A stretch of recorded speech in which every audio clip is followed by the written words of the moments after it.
Você sabe qual é a maior ironia no mundo das bebidas? É alguém te falar para tomar um chá, para relaxar, e lá está escrito na embalagem, mate.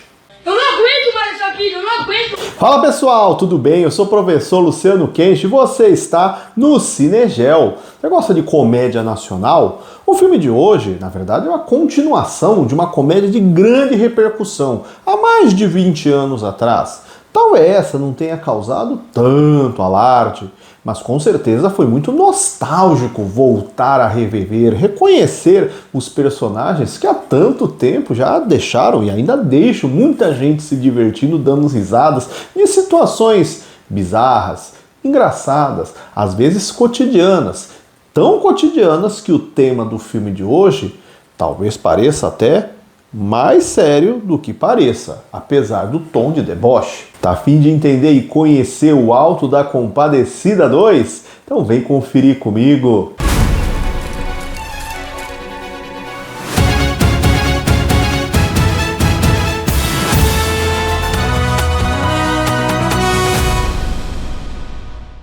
O Alto da Compadecida 2, filme nacional de 2024, dirigido por Guel Arraes e Flávia Lacerda, protagonizado por Selton Mello e Matheus Nastergalli.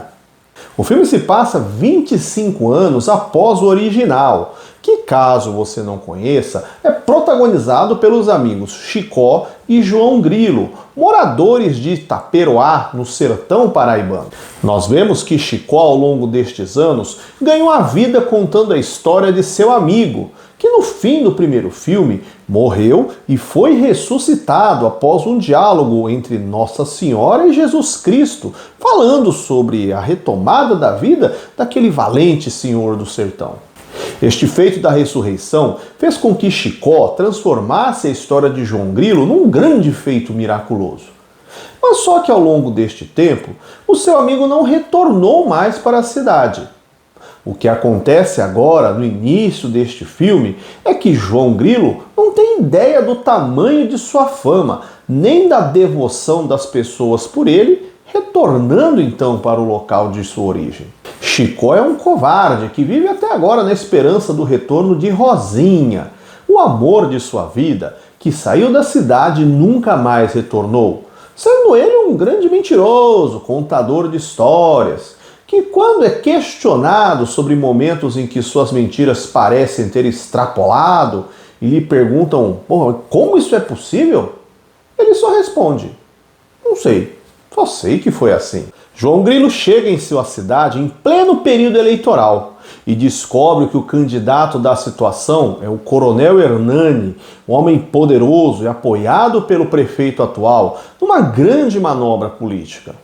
A prefeitura paga para o coronel para que ele distribua água para a população, sendo que esta água é retirada de uma propriedade cuja forma de obtenção foi baseada na opressão por conta de seu grande poder no local. João Grilo convence Chicó a irem na região do poço onde Coronel Hernani retira a água, pois acredita que do outro lado da cerca de sua propriedade também deve ter água. Mas eles são pegos pelo candidato. E para não serem esfolados pelo capanga do coronel, João Grilo coloca em prática sua maior habilidade, a lábia, para convencer as pessoas com os seus planos mirabolantes. Ele mexe com o ego do coronel, dizendo que ele votará nele nesta eleição, e por conta de sua fama entre o povoado, já que ele é o homem protegido por Nossa Senhora, o coronel Hernani enxerga nele um cabo eleitoral de grande potencial. Mas João Grilo descobre que há um outro candidato, Arlindo, o dono da rádio local e também de uma loja de utensílios domésticos e de um crediário e apresentador de programa da rádio, que utilizará de todas as suas formas de comunicação e contato com a população, em meio a tantos serviços ofertados, a forma para ele conseguir também o voto do povo. E com seus planos mirabolantes, João Grilo vai até a rádio e convence Arlindo de que ele pode ser um ótimo cabo eleitoral. Tudo em troca de alguns trocados e melhoras para ele e seu amigo Chicó. Mas como fazer este jogo duplo sem desagradar nenhum dos dois candidatos? Aí você precisa conferir o filme para descobrir o que vai acontecer. Se a trama de Chicó e João Grilo é engraçada, sendo uma comédia para divertir o espectador, a temática envolvida é bem séria. E por mais que tenha raízes bem antigas, é presente ainda hoje quando falamos de Brasil. E até talvez não só aqui.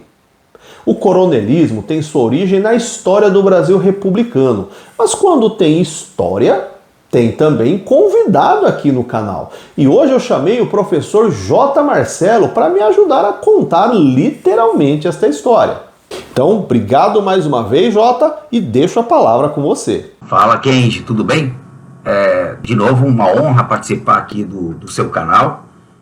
Hoje, falando um pouquinho sobre o Alto da Compadecida, que você já apresentou aí para a galera, né? E um tema importante aí que o filme trata é o tema do coronelismo. Historicamente, o coronelismo começa mais especificamente ali no século XIX, no momento em que era muito comum dar o título de coronel para os proprietários de terra. Então essa concessão, esse título, digamos assim, informal, né, ele passou a ser adotado, digamos assim, por todo o período, desde lá até aqui. Bom, as características principais do coronelismo são essa troca de favores, o mandonismo, o poder que é exercido por um grande proprietário de terra numa determinada região, era cobiçado muitas vezes pelos políticos locais, exatamente porque esse grande proprietário tinha o controle de grande parte da população. Sempre lembrando que ao longo do século XIX e durante a Primeira República, quando essa prática vai se consolidando de fato, o Brasil era basicamente camponês, né? A maior parte da população vivia no campo, dependia demais desses grandes proprietários de terra para trabalhar.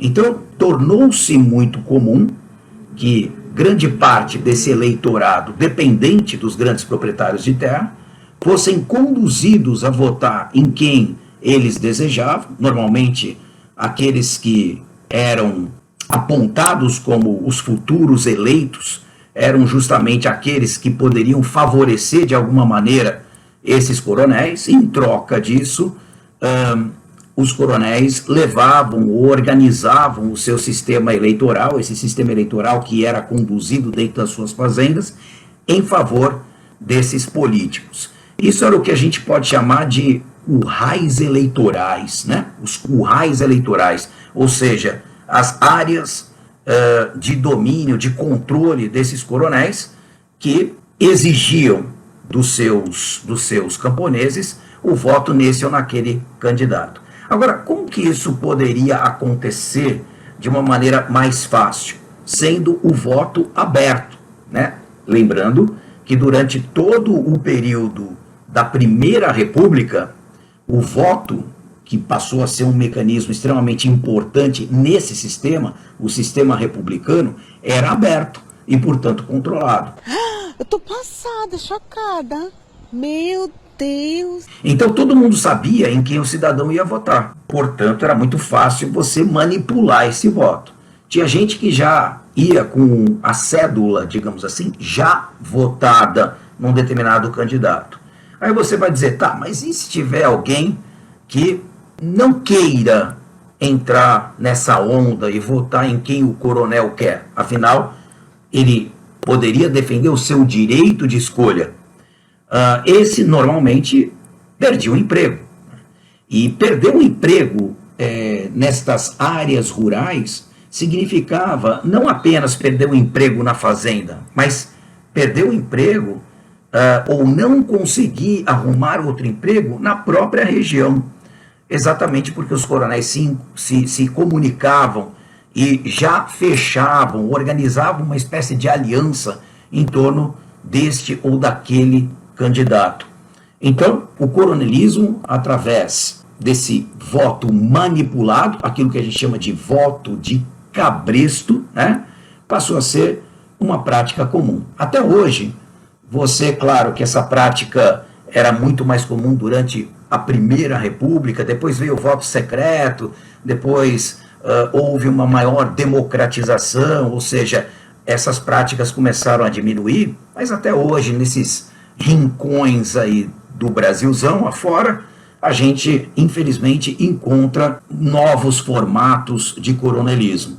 Sempre, agora, mesmo com voto secreto, um coronel ou outro chegando nas suas áreas de domínio, de controle eleitoral e prometendo, por exemplo, como aconteceu ali no filme, né, água, por exemplo, lá no sertão, né, nordestino, essa é uma troca valiosa, né, o acesso à água, alguns presentes, às vezes uma roupa, um sapato, enfim, ou até, né, dinheiro mesmo, né, para poder se beneficiar desses votos. Então, é esse o recado aqui, né, e continuem o Kenji e assistam ao filme que vale muito a pena. Valeu, Kenji. Muito obrigado. Valeu, Jota! Pessoal, se você quiser entrar em contato com o professor Jota diretamente, deixe seu comentário aqui embaixo.